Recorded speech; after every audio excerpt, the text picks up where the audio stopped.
A great win and beat the streets on Monday over Ben Askren. Jordan Burroughs joins us now on the phone. Hi, Jordan. How are you? Hey, what's up, guys? I'm doing well. Thanks for the invitation. Yeah, and by the way, I'm sorry to keep moving you around like that. The show is crazy, so thank you for accommodating me. You're a true pro. Yeah, no problem at all, man. And listen, I'm a wrestler, and I'm on an MMA show, so I appreciate it. All right. Well, first of all, boy, you beat Ben Askren 11-0, tech fall. Couldn't have gone much better, right? Yeah, it was a solid day. Great performance. I was happy with it. What can I say? Now, how do I ask this? I know you expect to win, and I know you expect to dominate. Did you expect it to go exactly like that? I did. Well, you know what? I think that Ben Askren, when he competed as a wrestler, he was an amazing athlete. He still is an amazing athlete, but just has transitioned to a completely different sport. And I imagine that he doesn't train his wrestling as often. And so there are just particular positions in the sport that he hasn't felt in such a long period of time that his timing is a bit off. But my time is extremely sharp because this is what I do pretty much daily. And this is the only discipline I train in. So I think that the advantage was weighed and tipped heavily in my favor. And he was just out there hoping for something good to happen. And so I got a lot of respect for Ben and what he was able to do. And the fact that he even accepted the challenge was pretty cool as well. But yeah, for sure. If anything less than a tech fall, I would have been disappointed in myself. All right, fair enough. So I got a bunch of questions about this. Number one, it looked like you were taking it very seriously. Would you say you put the same intensity into this as you would any of your other matches? Absolutely.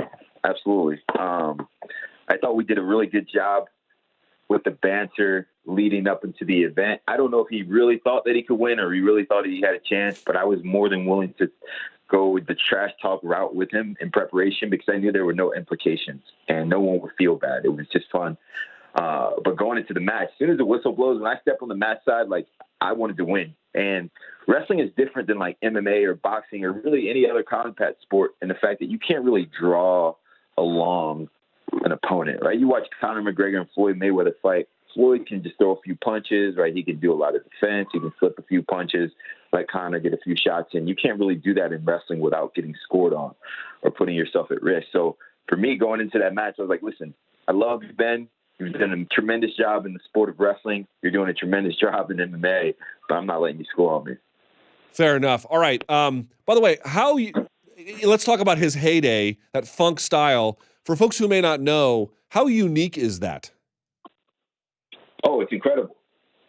It's absolutely incredible. What he had, I believe, he had over 90 pins in college, which is insane to think about. Two of the better wrestlers of the last decade just graduated this past year, Jason Nolf and Bo Nickel, both at Penn State, and they had in the 50s. So he had almost twice as many pins as those guys, and those guys were both three-time NCAA champions.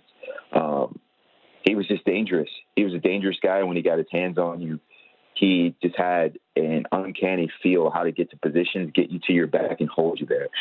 And that's why he had tremendous respect in the sport. Even 10 years outside of competing as a wrestler, people still were like, man, Ben's dangerous. He could do anything. It's still possible.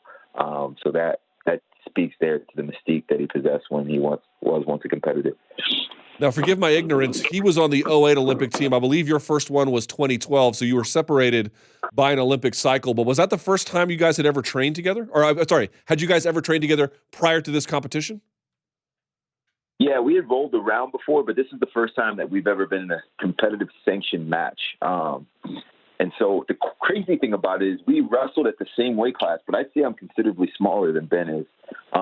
We had a catch weight at 175 for this event, and the morning of, I woke up at 171, and he came into weigh-ins with a sauna suit on. He had just got off of the treadmill or the bike, and so it was just interesting to see that the significant size difference between the two of us, yet we competed at the same weight class as competitors. So, but it was good. It was good. I think Ben did a really good job, and although it was the first time that we wrestled each other, I was familiar with him just from watching so much video of him from all the years that I had been a fan of his.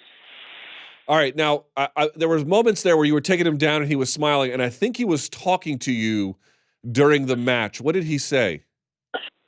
Well, the first first thing he said when we first came out and shook hands, he was like, "Wow, can you believe we sold out the Hulu Theater on a Monday night?"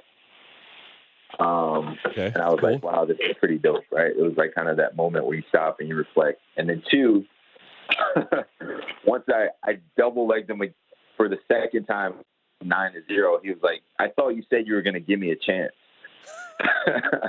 And so I think that he was like, "Yo, listen, let's entertain the crowd. Don't just crush me. Like, let's put on a show for these people. Let's let them get their money's worth." And I'm like, I'm not that type of guy.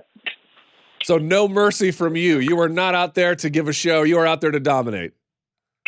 The show isn't the point scoring for me.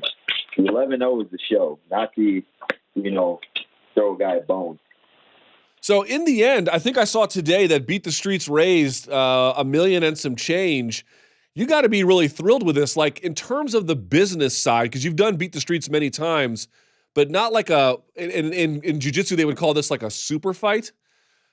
You've never done, to my knowledge, a super fight quite like this. What lesson do you derive about how wrestling can use this going forward? Surely. This was an awesome moment for our sport. I think we realized how to utilize really the UFC, but also guys that have a significant following in our sport. I think that's the thing for us. Like, we've followed the former wrestlers, but we haven't really given them an invitation or extension of being able to come back and enjoy the sport that they once grew to love. And so I think that just the way the show was given, whether it's the press conference or the live weigh-ins, just the banter back and forth on Twitter to get fans excited about it. I think just the significant marketing that we put digitally. There were so many things that we tried to do to really pump this match the right way. I think it was tremendously helpful just from having Ben Askren there, because he has a significant following that's not in the wrestling community.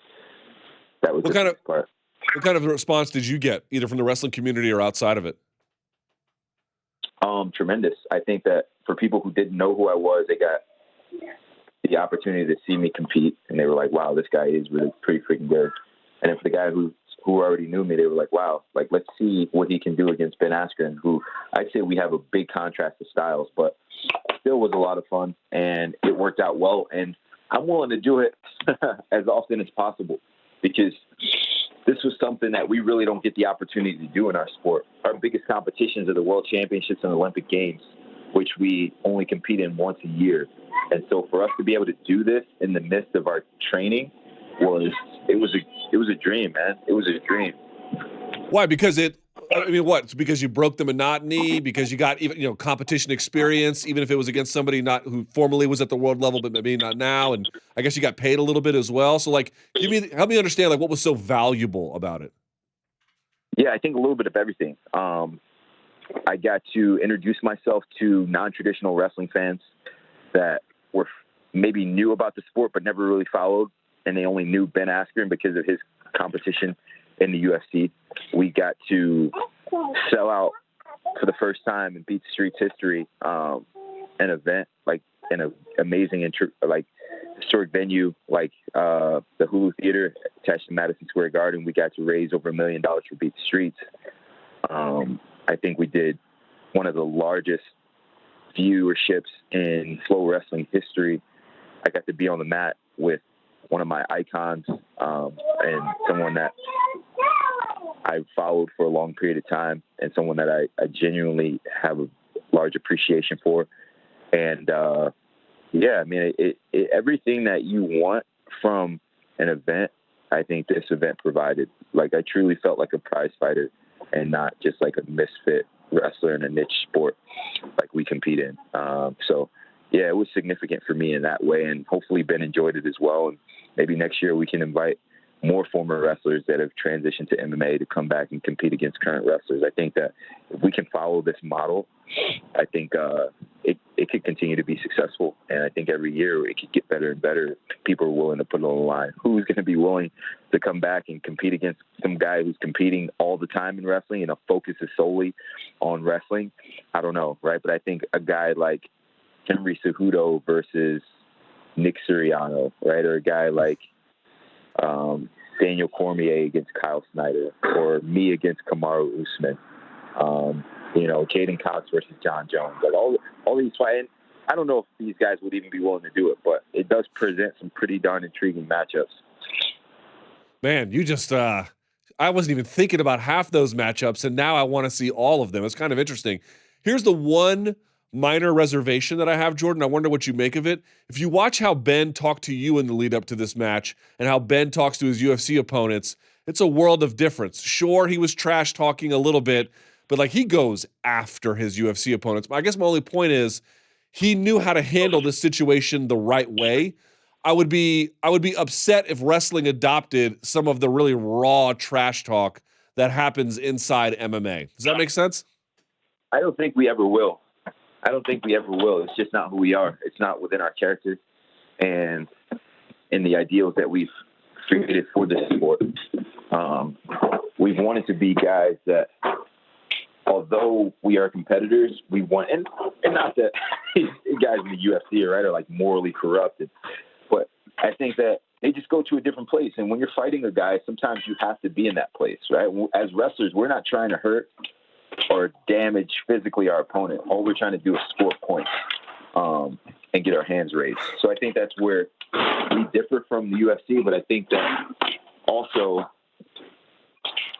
the way in which we could address each other could be cool from like a competitive spirit. Like I actually enjoyed the trash talk with Ben because I felt like it was modest, but it was fun, right? Like if you were playing a game of Madden at your crib with some of your buddies, it's the way that we would address each other.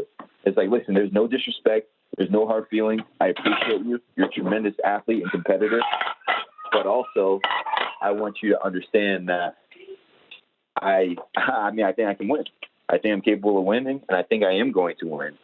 And that's important. All right. That's really important that we understand that. But Ben did a good job, man. I'm glad. I'm glad he didn't try to come at me personally like a guy like Chael did. But I think that Ben did a really good job. I know he respects me.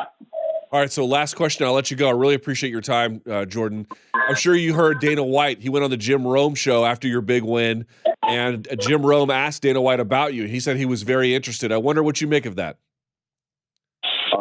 It's exciting, man. I can't deny it. I can't deny it at all. There was a period of time early in my career where I was like, wow, I'm going to definitely fight. I definitely want to be a part of this lifestyle. And then there was a period of time where I had so much success in the sport of wrestling, and I was like, I don't really need fighting. I'm good. I'm doing well financially. I've got a solid following. I've got a family. I'm healthy. I'm good. And now I've arrived at a place, too, where I'm like, well, I'm seeing all of these guys that I once trained alongside become champions. I'm like, if these guys, and this is not a shot at any of those dudes, but I'm like, if these guys can become champions, I know I can become a champion. Right. Because I possess all the same qualities that these guys possess. So, I mean, it's exciting. It's exciting. It's something that I definitely consider. If I do consider fighting, it won't be until after the Olympic Games in 2020. And then from there, I'll reevaluate and see if it's something that would be a realistic option for me. Because, I mean, at this point, the great thing about what I do now is when I leave the arena after a competition, I'm healthy. I go back to my house or I go to a restaurant with my buddies and have some dinner. I don't have to go to the hospital. You know what I mean? So it's just a significantly different lifestyle that we have. But no one steps into the octagon expecting to get beat up and take a lot of punishment.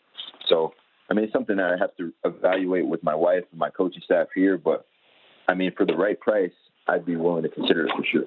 Well, I tell you what, go get some hardware for yourself and America in 2020, and we'll keep the light on for you here in the MMA side of things. Congrats on everything you got, and Ben as well, from Monday. We really appreciate your time today. Yeah, absolutely. Thank you guys for the invitation, and be well.